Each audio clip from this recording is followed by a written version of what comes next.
O assunto do vídeo de hoje: governou o campo de concentração de Kraków-Plaszow com uma barbaridade sádica que, pessoalmente, se deleitava na miséria e assassinato que ele infligia.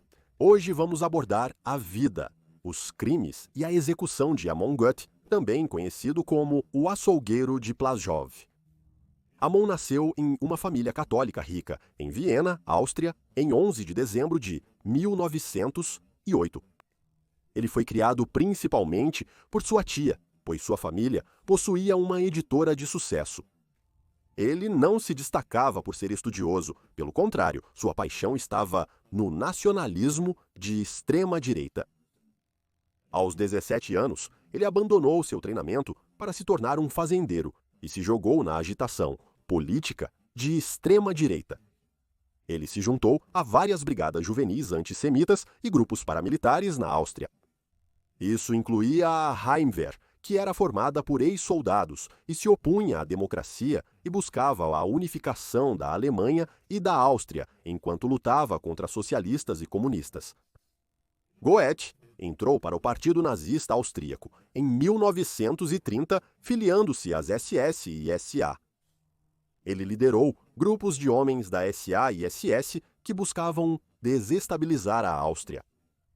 O objetivo era obstruir o trabalho do governo liderado por Engelbert Dollfuss. Dollfuss se tornou o ditador fascista da Áustria em março de 1933, opondo-se aos nazistas austríacos e alemães.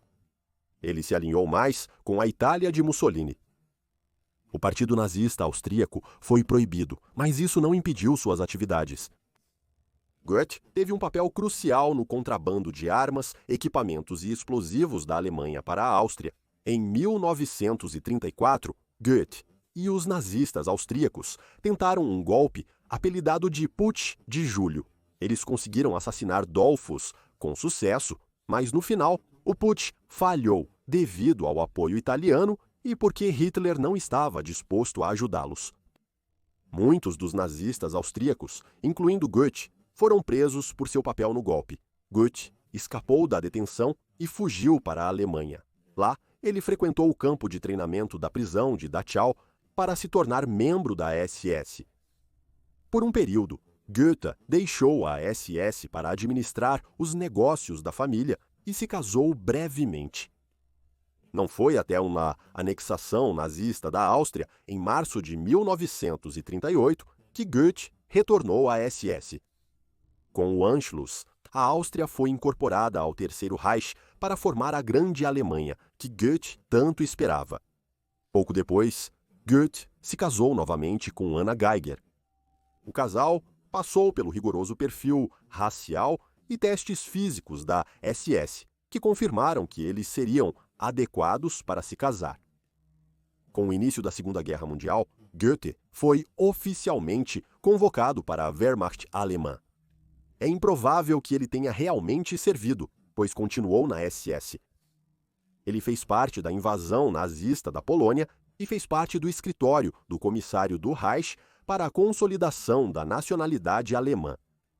O escritório supervisionava o objetivo nazista de Lebensraum, a tomada de terras para expandir a raça alemã livre de culturas consideradas ameaças, como comunistas e judeus. O escritório buscava realocar os alemães étnicos para as terras recém-ocupadas. Goethe era notado por sua eficiência em identificar, isolar e reunir judeus para serem assassinados. Em março de 1942, a Operação Reinhardt começou e Goethe desempenhou um papel importante. A Operação Reinhardt era o plano secreto para exterminar judeus poloneses, com a criação de vários campos de extermínio. Campos em Bussetz, Sobibor e Treblinka foram estabelecidos com o único propósito de assassinato em escala industrial de centenas de milhares de judeus. Mas aqueles que participaram da Operação Reinhardt juraram segredo, então muito do papel de Goethe durante esse período é desconhecido. Entende-se, no entanto, que Goethe continuou seu papel anterior de organizar a deportação e o transporte de pessoas para esses campos de extermínio. Foi por volta dessa época que Goethe se juntou à Brigada da Cabeça da Morte, a organização SS responsável pela administração desses campos de concentração. Em fevereiro de 1943, começou a construção de um novo campo de concentração perto de Plaszow, um subúrbio ao sul de Cracóvia. O local selecionado incluía 2 cemitérios judeus que foram construídos em uma zombaria. Mão de obra escrava foi usada para construir o campo, levando cerca de 1 mês para ser concluído. Os primeiros prisioneiros foram judeus da cidade vizinha de Cracóvia. Para aqueles que chegaram à praça do campo, a vida seria de trabalho árduo e punição arbitrária, uma tarefa notável sendo a quebra de lápides judaicas para criar cascalho para estradas. Homens e mulheres foram separados. Eles foram vigiados por membros da Brigada da Morte da SS e voluntários ucranianos que se juntaram à causa nazista. Além disso, uma força policial interna foi formada por prisioneiros judeus. Esses prisioneiros judeus recebiam melhores rações e acomodações em troca de bater em seus companheiros de prisão. O campo foi projetado para adultos, embora algumas crianças conseguissem entrar para ficar com suas famílias. O campo abrigava principalmente judeus, embora às vezes fosse usado como uma forma de campo de reeducação para trabalhadores poloneses que falharam em suas obrigações. Uma parte separada do campo era para abrigar os guardas, junto com uma luxuosa vila para Goworth e sua família. Goworth tinha acesso a mordomos, empregadas, mecânicos, garotos de estábulo, todos para manter um estilo de vida luxuoso. Ele organizava festas e banquetes regados a álcool, enquanto os prisioneiros sofriam nas proximidades. Para os prisioneiros, a vida era uma luta constante. A comida era escassa, muitas vezes trabalhando com rações de fome. Entre junho e julho de 1943, os campos foram devastados por um surto de tifo. Era esperado que os prisioneiros trabalhassem longas horas, seja labutando nas pedreiras ou trabalhando nas fábricas de têxteis. Aqueles na pedreira eram trabalhados até a exaustão e, às vezes, até a morte. Se um prisioneiro conseguisse escapar, Goethe mandaria executar 10 prisioneiros aleatoriamente pelo que fugiu. Pelo crime de roubar comida, o prisioneiro receberia 100 chibatadas. Mas, sem dúvida, o pior aspecto do campo era o uso pessoal de violência aleatória por Goethe. Ele incutia medo nos prisioneiros ao se envolver pessoalmente em crueldade e assassinato. Ele era tão temido que muitos evitavam seu olhar e presença completamente. Em um discurso, Goethe declarava claramente aos prisioneiros o destino deles no campo. Ele afirmou que dentro do campo não havia outro Deus além dele mesmo. Sem motivo aparente, Goethe espancava ou assassinava um prisioneiro à vista de todos. Sua selvageria era tão grande que ele era visto espancando pessoas até os dentes caírem. Ele treinou seus 2 cães, um pastor alemão e um dog alemão, para matar prisioneiros. Do balcão de sua vila, Goworth observava o campo. Se ele avistasse um prisioneiro não trabalhando rápido o suficiente ou fazendo uma pausa, ele atirava com um rifle. Quando estava envolvido com sua atividade assassina, Goworth usava um chapéu Tyroler, que é um chapéu alpino associado à caça. Cultos de prisioneiros, considerados muito fracos, foram realizados, com pelo menos 250 executados apenas em maio de 1943. Há vários relatos inquietantes de violência cometida por Goethe. Em um exemplo, ele demonstrou a uma prisioneira mais velha a maneira correta de quebrar uma lápide. Assim que a mulher fez como foi instruída, Goethe atirou nela. Talvez em um dos piores atos descritos neste canal, Goethe se deparou com uma criança sofrendo de diarreia. O menino não conseguia controlar seus movimentos intestinais. Goethe obrigou o menino a comer suas próprias fezes, apenas para então atirar no menino quando ele terminou. Tais relatos vêm dos sobreviventes dos campos que testemunharam esses eventos em primeira mão, escrevendo mais tarde sobre seus encontros com Goethe.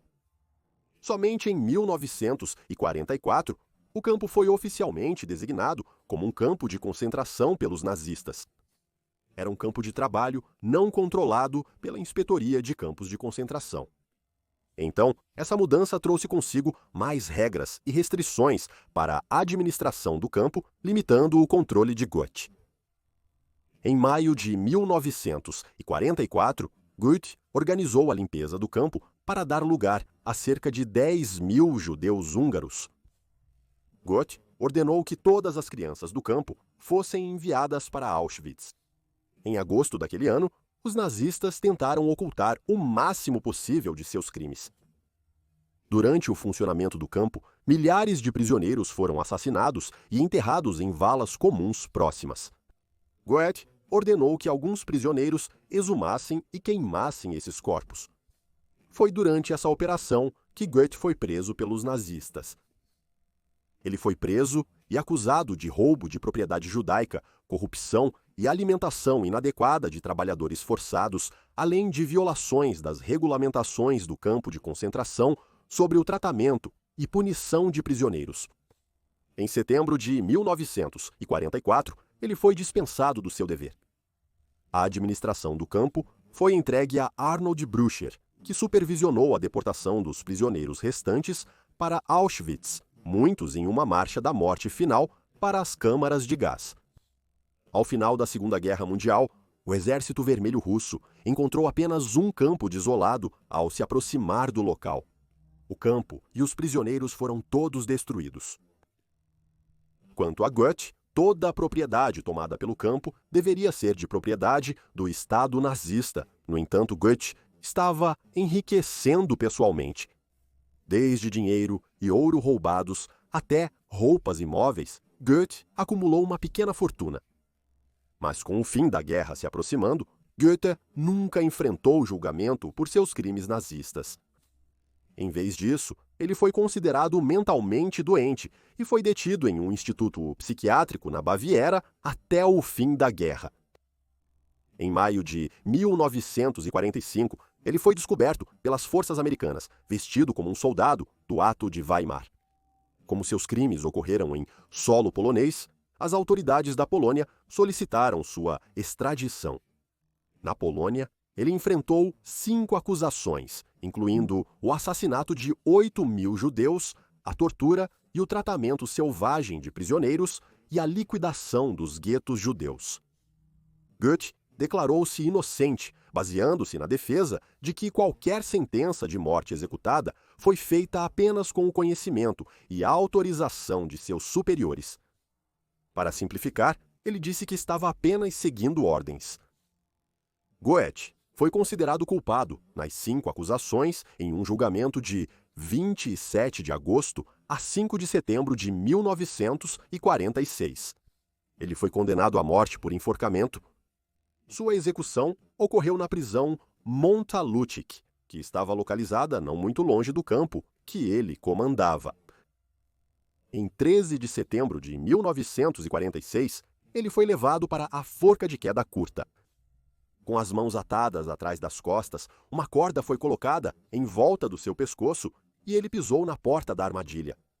No entanto, o carrasco calculou errado 2 vezes o comprimento necessário para enforcar Goethe, mas, na terceira tentativa, ele acertou e a execução foi bem sucedida. Suas últimas palavras antes de morrer foram Heil Hitler. Goethe ganharia infâmia após ser interpretado por Ralph Fiennes em A Lista de Schindler. O industrial Oskar Schindler estabeleceu uma fábrica perto do campo, usando cerca de 1.200 prisioneiros do campo. Schindler conseguiu subornar Goethe, permitindo que Schindler salvasse mais de 1.200 pessoas dos campos de morte, enviando-as para trabalhar em fábricas. Os sobreviventes do campo da praça vieram em grande parte dos judeus que Schindler conseguiu salvar. A natureza sádica de Goethe e o prazer que ele tinha em se envolver pessoalmente na violência garantirão que ele permaneça como um dos homens mais desprezíveis da história.